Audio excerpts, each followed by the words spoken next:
बिस्मिल्लाहिर्रहमानिर्रहीम। Organic chemistry हमारी lives में बहुत इम्पोर्टेंट रोल प्ले करती है। हमारी बॉडीज़ जिन मटेरियल से बनी हैं they are organic in nature. वो फूड जो हम खाते हैं it is organic in nature. ये फूड ज़्यादातर कम्प्लेक्स बायोलॉजिकल मॉलिक्यूल्स पर मुश्तमिल होता है जो कि हमारी बॉडीज़ में जाकर कम्प्लेक्स प्रोसेसेस के थ्रू सिंपल कंपाउंड्स में चेंज हो जाते हैं। इसी तरह से हमारी बॉडीज़ में बहुत सारे ऐसे रिएक्शंस हैं जिनमें सिंपल कंपाउंड्स बहुत कम्प्लेक्स प्रोसेसेस के थ्रू कम्प्लेक्स कंपाउंड्स में चेंज हो जाते हैं। फॉर एग्जांपल हमारी बॉडी के मेटाबॉलिज्म में अमाइनो एसिड से प्रोटीन्स बनती हैं। इसी तरह से सरप्लस शुगर या सरप्लस ग्लूकोज ग्लाइकोजन में चेंज हो जाती है। हमारे नए सेल्स जब बनते हैं मेटाबॉलिज्म के प्रोसेस के थ्रू तो उनके लिए बहुत सारा मटेरियल रिक्वायर्ड होता है।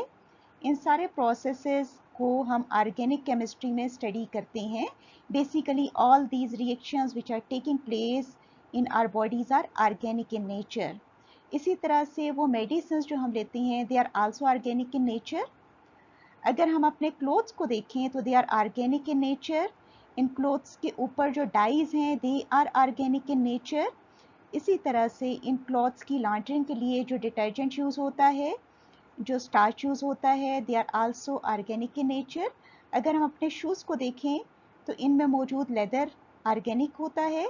इसी तरह से इनके लिए शू पॉलिशेस और इनके ऊपर जो डाइज होते हैं they are also organic in nature. हम अपने घरों में बहुत से ऑर्गेनिक मटेरियल्स यूज़ करते हैं। मिसाल के तौर पर वुड, पेंट्स और वार्निशेस, प्लास्टिक के पाइप्स,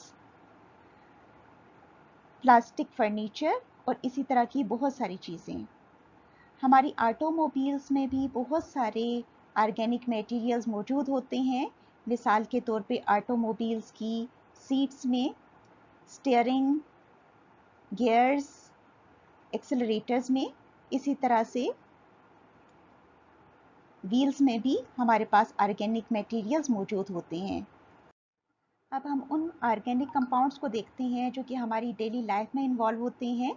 अगर हम फूड को देखें तो हमारा फूड जिन मेन कंपोनेंट्स पर मुश्तमिल होता है उनमें प्रोटीन्स, फैट्स और ऑयल्स और कार्बोहाइड्रेट्स शामिल हैं। ये हमारे फूड का एसेंशियल कंपोनेंट बनाते हैं and all of them are organic in nature. इसके बाद आते हैं हमारे क्लॉथ्स। हमारे क्लॉथ्स में 3 मटेरियल्स हमारे पास आते हैं नेचुरल मीन्स से, जिनमें कॉटन, सिल्क और वूल शामिल हैं। कॉटन हमारे पास कॉटन फ्लावर से आती है, सिल्क हमारे पास सिल्क वॉर्म से आता है और वूल का सोर्स होती हैं शीप।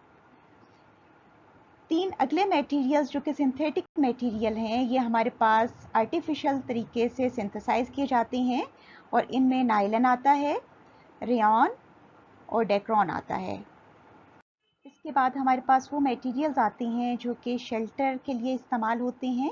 इनमें हमारे पास वुड आती है, फाइबर ग्लास आता है और रेजिन टाइल्स आ जाती हैं। इनकी फिनिशिंग के लिए जो पेंट्स और वार्निशेस यूज़ होते हैं they are also organic in nature. इसके बाद वो मटेरियल्स आते हैं जो कि पावर जनरेशन या ट्रांसपोर्टेशन के लिए यूज़ होते हैं। इनमें हमारे पास नेचुरल गैस, पेट्रोलियम प्रोडक्ट्स और कोल शामिल हैं। देसी तिब, होम्योपैथी और एलोपैथी में इस्तेमाल होने वाली तमाम की तमाम मेडिसिन्स ऑर्गेनिक इन नेचर होती हैं। हमारे पास 2 एग्जांपल्स हैं पेनिसिलिन और स्ट्रेप्टोमाइसिन की। इनके अगर आप स्ट्रक्चर्स देखें तो इनके स्ट्रक्चर से पता लग रहा है कि they are organic in nature. Insecticides वो सब्सटेंसेस होते हैं जो कि इंसेक्ट्स को कंट्रोल करती हैं आइदर बाय किलिंग और हार्मिंग और रिपेलिंग देम।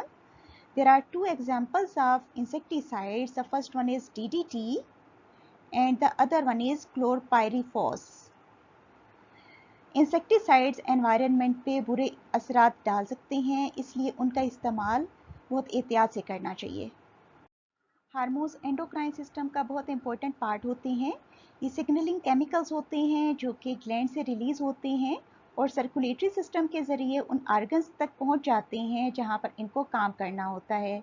इसकी एग्जांपल थायरॉक्सिन की है, एक ऐसा हार्मोन जो कि थायराइड से ग्लैंड से रिलीज होता है और ब्लड स्ट्रीम के ज़रिए अपने डिज़ायर्ड आर्गन्स तक पहुंच जाता है। स्टीरॉयड हार्मोन्स की एक टाइप होती है जिसमें 4 रिंग्स कंबाइन होती हैं। इनमें से 3 रिंग्स हेक्सागोनल होती हैं, यानी 6 कार्बन एटम पर मुश्तमिल होती हैं, और एक रिंग पेंटागोनल होती है। इसके एग्जाम्पल में हमारे पास कोलेस्ट्रॉल आता है। वो न्यूट्रिएंट्स जिनको मेटाबॉलिज्म की प्रॉपर फंक्शनिंग के लिए थोड़ी सी अमाउंट में ज़रूर मौजूद होना चाहिए, विटामिन कहलाते हैं। इसके एग्जांपल है हमारे पास विटामिन सी की, जो कि आयरन की अब्जॉर्प्शन में हेल्प करता है। इसी तरह से विटामिन डी कैल्शियम की रेगुलेशन में हेल्प करता है। एंजाइम्स हमारे पास बायोलॉजिकल कैटलिस्ट होते हैं। ये बेसिकली प्रोटीन्स होती हैं जो कि किसी भी ऑर्गेनिज्म में कुछ केमिकल चेंज ले आती हैं। मिसाल के तौर पर पेप्सिन, जो कि स्टोमक में प्रोटीन की डाइजेशन में इन्वॉल्व होता है। हमारी बॉडीज़ के अंदर या बाहर होने वाली इन्फेक्शन में माइक्रो ऑर्गेनिजम्स इन्वॉल्व होते हैं। माइक्रो ऑर्गेनिजम्स की ग्रोथ को स्टॉप करने से इन्फेक्शन को रोका जा सकता है। इसके लिए हम कुछ मेडिसिन की हेल्प लेते हैं। वो मेडिसिन जिनको स्किन पर या एक्सटर्नली अप्लाई करने से माइक्रो ऑर्गेनिज्म की ग्रोथ कंट्रोल हो जाती है, एंटीसेप्टिक कहलाती हैं। इनके एग्जांपल में हमारे पास एथेनॉल है और 2-प्रोपेनॉल है। आप लोगों ने नोट किया होगा कि सैनिटाइज़र बनाने के जितने भी मेथड्स बताए जाते हैं उसमें ये दोनों एल्कोहल्स यूज़ होती हैं। उसके बाद हम एनेस्थेटिक्स को डिफ़ाइन करने पर आते हैं। अगर एनेस्थीसिया दिए बगैर सर्जरी की जाए तो ये पेशेंट के लिए बहुत पेनफुल हो जाती है। हम एनेस्थेटिक्स को इस तरह से डिफ़ाइन करते हैं कि ये वो ड्रग्स हैं जिनको इस्तेमाल करने से हम आर्जी तौर पर अपने हवास खो देते हैं, सेंसेशन या अवेयरनेस लूज़ कर देते हैं। थोड़ी देर के बाद हम अपने हवास में वापस आ जाते हैं। इसकी एग्जांपल हमारे पास कोकीन है, जिसका फार्मूला ये है। आपको इनके स्ट्रक्चर से आइडिया हो रहा होगा कि all of them are organic in nature. Dyes या पिगमेंट किसी भी मटेरियल को एक रंग देते हैं।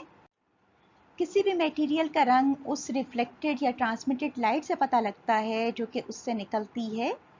वाइट लाइट 7 कलर्स पर मुश्तमिल होती है।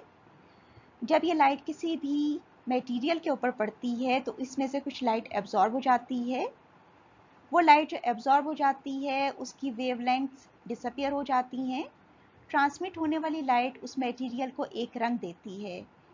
पिगमेंट्स उस रंग को चेंज कर देते हैं क्योंकि वो रीजन जिसमें लाइट एब्जॉर्ब होती है वो भी चेंज हो जाता है जब पिगमेंट को किसी भी मटेरियल पर अप्लाई किया जाता है। पिगमेंट के एग्जांपल में हमारे पास थैलोसाइनिन ब्लू है, जिसका फार्मूला ये है। डाइज भी इसी तरह से काम करते हैं, लेकिन डाइज की स्पेसिफिकेशन ये है कि ये वो कलर्ड मटेरियल हैं जो कि अपने सबस्ट्रेट के साथ बॉन्ड बना लेते हैं। सबस्ट्रेट कुछ भी हो सकता है, ये कपड़ा हो सकता है या कोई दूसरी चीज़ हो सकती है। इस तरह से ये पिगमेंट से थोड़े से मुख्तलिफ हो जाते हैं। पिगमेंट अपने सबस्ट्रेट्स के साथ बॉन्ड नहीं बनाते और इसी तरह से पिगमेंट्स कोई भी वाटर में डिज़ोल्व नहीं होते। ये आमतौर पर सस्पेंशन फॉर्म में होते हैं, लेकिन डाइज आमतौर पर लिक्विड या सोल्यूशन फॉर्म में होते हैं। इसी एग्जांपल हमारे पास एजो डाइज की हैं। These are synthetic dyes and they are organic in nature. एक दूसरे तक अपने ख्यालात पहुंचाने का बहुत अहम वसीला कागज़ है।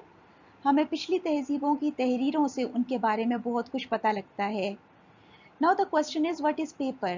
These are thin sheets obtained by the processing of cellulose fibers obtained from woods, rags or grasses. कागज़ पर लिखने के लिए हमें इंक का इस्तेमाल करना पड़ता है। इंक क्या है? It is a liquid or paste which is containing pigments or dyes to color a surface is called ink. हम पेन, परिंदों के पर या ब्रश को यूज़ करते हुए किसी भी पेपर पर या किसी भी सरफेस पर कुछ लिख भी सकते हैं, कुछ बना भी सकते हैं। इंक्स एक कम्प्लेक्स मिक्सचर होती हैं जिनमें बहुत सारे ऑर्गेनिक कंपाउंड्स होते हैं। इंक में पाए जाने वाले कुछ कंपाउंड्स ये हैं: solvents, pigments, dyes, resins, lubricants और सर्फेक्टेंट्स।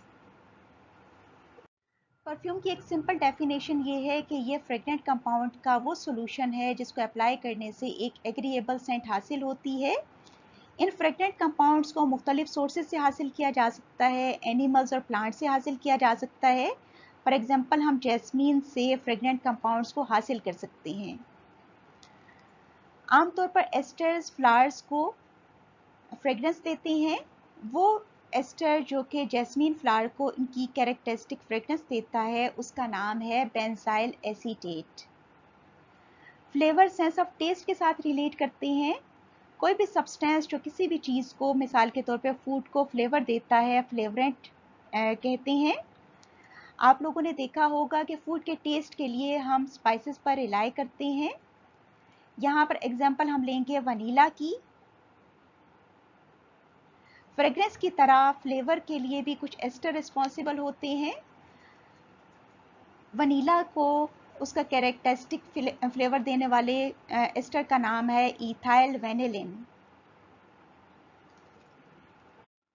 वो लार्ज ऑर्गेनिक मॉलिक्यूल्स जो कि बहुत से छोटे मॉलिक्यूल्स से मिलके बनते हैं, प्लास्टिक्स या पॉलीमर्स कहलाते हैं। मिसाल के तौर पे आपने अपने घरों में पीवीसी पाइप्स देखे होंगे। पीवीसी बनाने के लिए जो मोनोमर यूनिट इस्तेमाल होती है उसको हम विनाइल क्लोराइड कहते हैं। Many vinyl chloride molecules combine together so as to produce polyvinyl chloride और PVC. Similarly, many ethylene molecules combine together so as to produce polyethylene. Rubber भी हमारे पास एक पॉलीमर होता है। इसको हासिल करने के दो तरीके होते हैं। या तो हम किसी ट्रॉपिकल ट्री जैसा कि रबर प्लांट है उसके लेटेक्स से इसको हासिल करते हैं, या हम इसको सिंथेटिकली बना लेते हैं। ये एक इलास्टिक पॉलीमर होता है, यानी कि इसको आप खींच सकते हैं, इसमें इलास्टिसिटी होती है। ये हमारे पास नेचुरल रबर की मोनोमर यूनिट है। यहाँ पर n हंड्रेड्स में भी जा सकता है और थाउजेंड्स में भी जा सकता है। रेजिन एक सॉलिड या बहुत थिक सब्सटेंस होता है जिसको हम एक पॉलीमर में कन्वर्ट कर सकते हैं। इसको हासिल करने के भी दो तरीके हैं, एक है फ्रॉम प्लांट्स और दूसरा है इसके सिंथेसिस लेबोरेटरी में।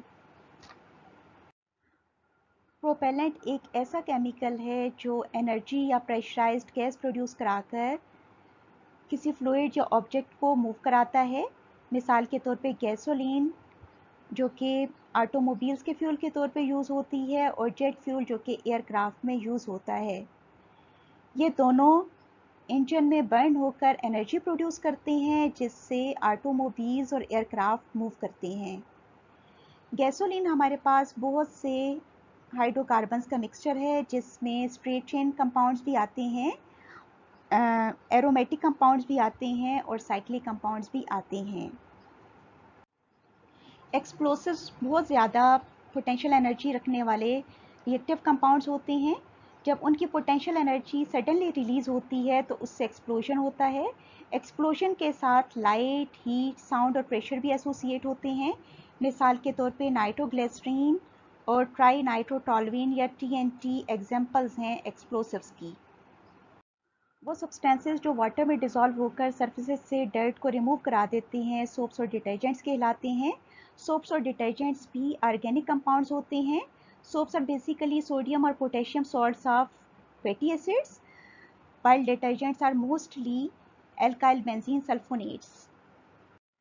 हर्बिसाइड्स वो सब्सटेंसेस हैं जो अनवांटेड प्लांट से छुटकारा हासिल करने के लिए इस्तेमाल होते हैं। मिसाल के तौर पे ट्रेफ्लॉन, जिसका फार्मूला ये है।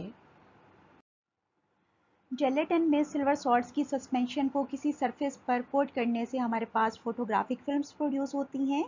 जेलेटिन एक ऑर्गेनिक मटेरियल है जो कि एनिमल्स के कोलेजन से प्रोड्यूस होता है। यहाँ पर हमारे पास एक प्रोसेस है which is involve in the development of photographic films. यहाँ पर जो ऑर्गेनिक कंपाउंड्स यूज़ होते हैं they are acetic acid, citric acid and dyes. Living organisms में होने वाले रिएक्शंस को हम मेटाबॉलिज्म का नाम देते हैं। मेटाबॉलिज्म एक इंतहाई इम्पोर्टेंट प्रोसेस है, लेकिन इसको समझने के लिए हमें ऑर्गेनिक केमिस्ट्री के उसूलों की मदद लेनी पड़ती है। अगर हम ऑर्गेनिक केमिस्ट्री के रूल्स को अच्छे तरीके से समझ लें तो they will help us understand the biological reactions which are taking place within living organisms. आखिर में आपकी किताब से question, do solve it. Good luck.